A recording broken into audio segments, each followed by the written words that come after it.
What you see behind me is Lake Huron, or at least a part of it, because this lake is huge.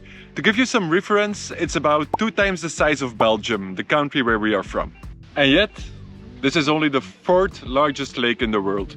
We live in a society in which we pay a lot of attention to everything that is the biggest, the highest, the tallest, the widest.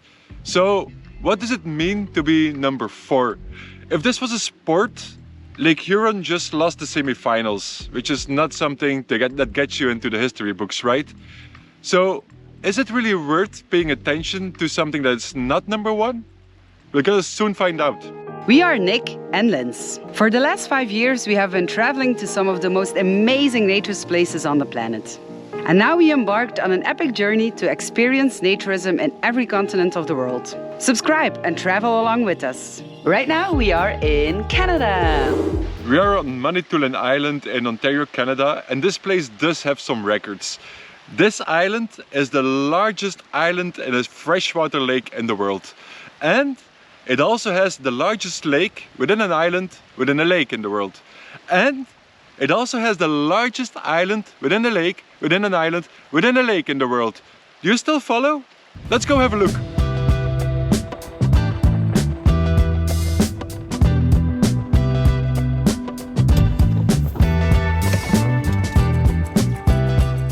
This is Lake Manitou, the world's largest lake within an island within a lake. What do you think about the lake? It's nice. I like it. We've probably seen other island lakes in the past. I can't really bring any to mind at the moment. But yeah, this one is the biggest in the world. There are more than 100 lakes on this island, but why should we care about those when we can see the biggest lake, right? And let's go to our next stop. There you go! The world's largest island on a lake on an island on a lake. I can't really say that this has ever been on our bucket list, but if it had been, we could now cross it off. I wonder if this fact is a major draw for tourism. But they are trying, because they called the island Treasure Island, which, yeah, it's kind of catchy, right? But I'm wondering if it brings a lot of tourists here. The fact that this is the largest island on a lake on an island on a lake in the world. And if you thought that it can't get any crazier than this, wait until you see where we're going next.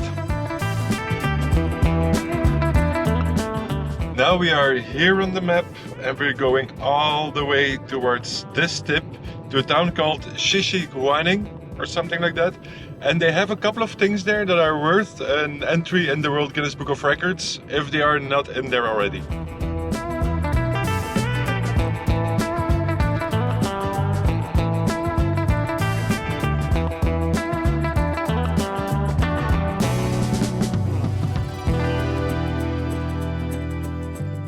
This village only has about a handful of houses, but it's home to 3 world records.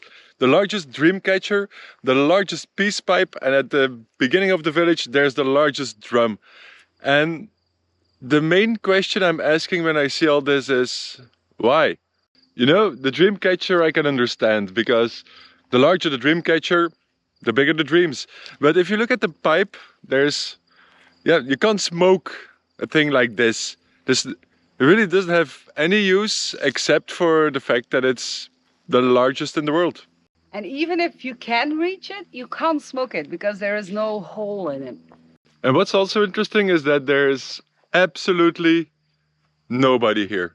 So if the intention was to build a tourist attraction, it's probably not such a big success. But maybe there was another attention, I don't know. I don't know how I should feel about this place. Just because there is nobody here and it's super, super, super quiet, it is a little bit creepy as well. I mean, you have this playground on the other side. A little bit spooky, no?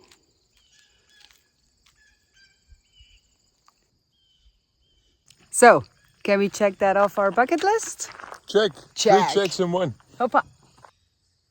We just noticed a smaller statue that says in honor of our residential school survivors. So if our ignorant opinions were in any way insulting to somebody, sorry about that.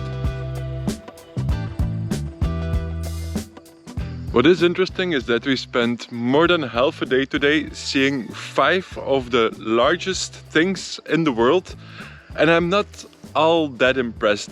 You see, at most places we've hardly spent more than 15 minutes, and we are making video along the way. It's just, you go there, you look at it, you take some pictures, you say, ah, that's nice, and then you continue. And that's the thing with biggest, tallest, highest things around the world. They all look kind of impressive, sometimes very impressive, but you hardly spend a lot of time there, and they're also not really that memorable.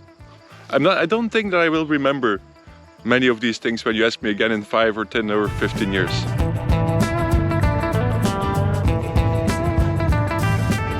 Now that we've seen all the biggest things, the world wonders of the island, what are we gonna do now? Catch the ferry? No, not yet, right? No, I think this island has probably more to offer. Definitely.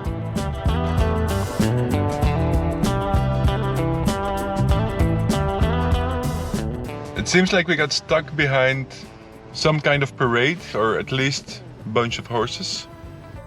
Yeah. So but we can just park here and then see what's going on?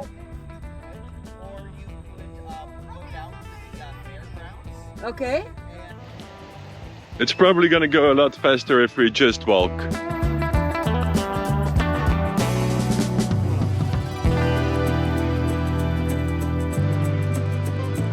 Given the number of people on the road, this is probably the event of the year in town, or maybe on the whole island.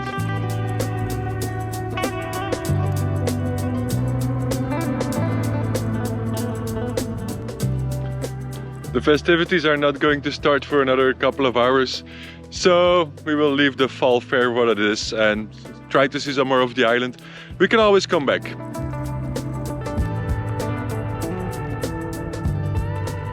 We just ran into another traffic jam. This time it's about 8 to 10 cyclists, which are accompanied by at least 3 policemen. Maybe it's the weekly cyclist tour of prison. I don't know, but it's a lot of police for very few people.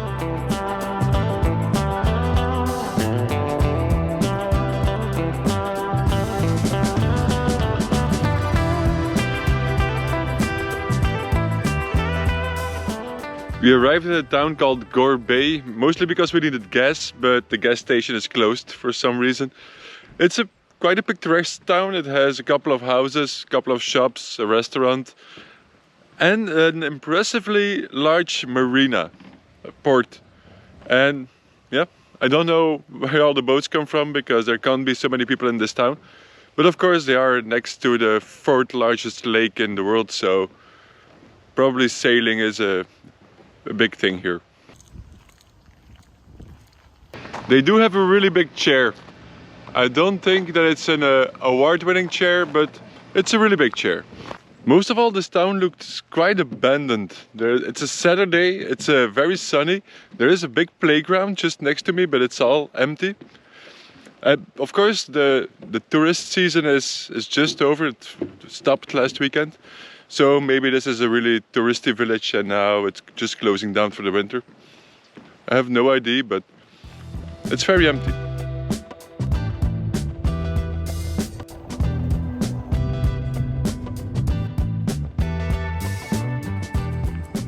This town, Manitoulin, is the first place on the island where the European settlers have set foot, and they even made a museum about it.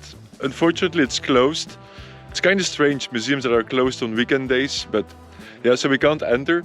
And apparently they didn't really enjoy it that much because for the next 30 years they would try to force the natives to move from the mainland to this island, so they would get out of the mainland.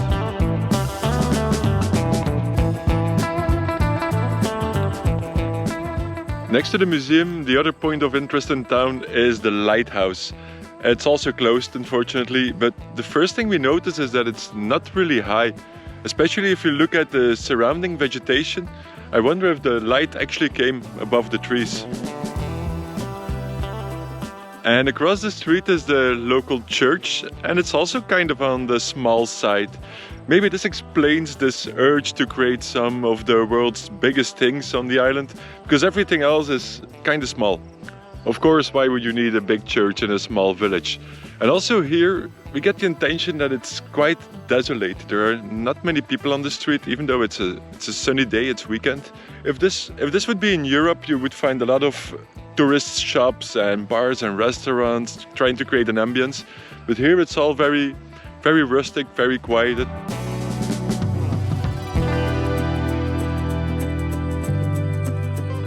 It's kind of hard to estimate whether we should see this place as just a big outdoor museum or if time has really been standing still in these villages.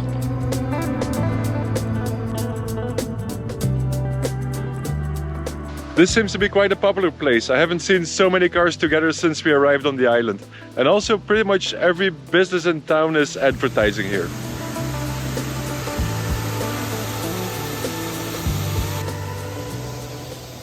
This is very typical Canada. They build these hiking trails and paths to get to places, but they also build a viewing point for the people who are too lazy to walk. I personally think that it kind of sucks because half of the beauty of going to a natural place like a waterfall is just the hike to get there.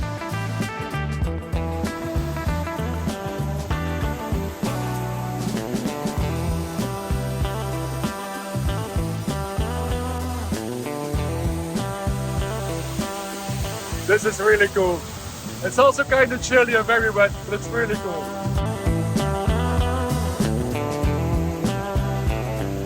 It's not the world's highest waterfall or the most beautiful one, and there isn't a really cool hiking trail to get there, but I could get behind it, and that is what is gonna make it memorable.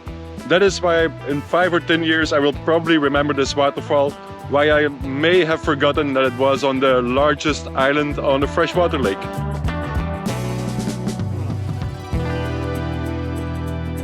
In the last few days, we've seen no less than 6 of the largest things in the world. Now the question is this going to improve our life in any way? Other than the fact that maybe one day we will end up in a conversation about peace pipes and we can say that we have seen the largest in the world, I really can't think of anything. These will just remain pictures in our book of life. I truly believe that it will leave a scar, but a good scar, that we've seen all these big things, no? Maybe. Yeah. What is getting shorter and shorter is our time that we have left in Canada.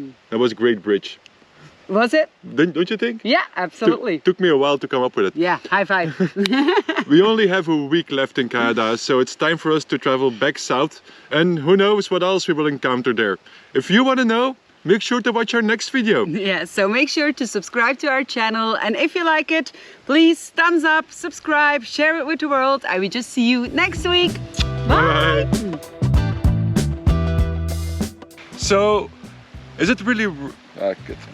We've probably seen other lake islands.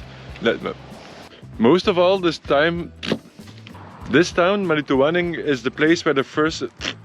Now that we've seen all the biggest things on the island, what are we gonna do now? Catch the ferry? Sorry. Now that we've seen all the biggest things on the island, what are we gonna do now? Catch the ferry? Yeah, why not?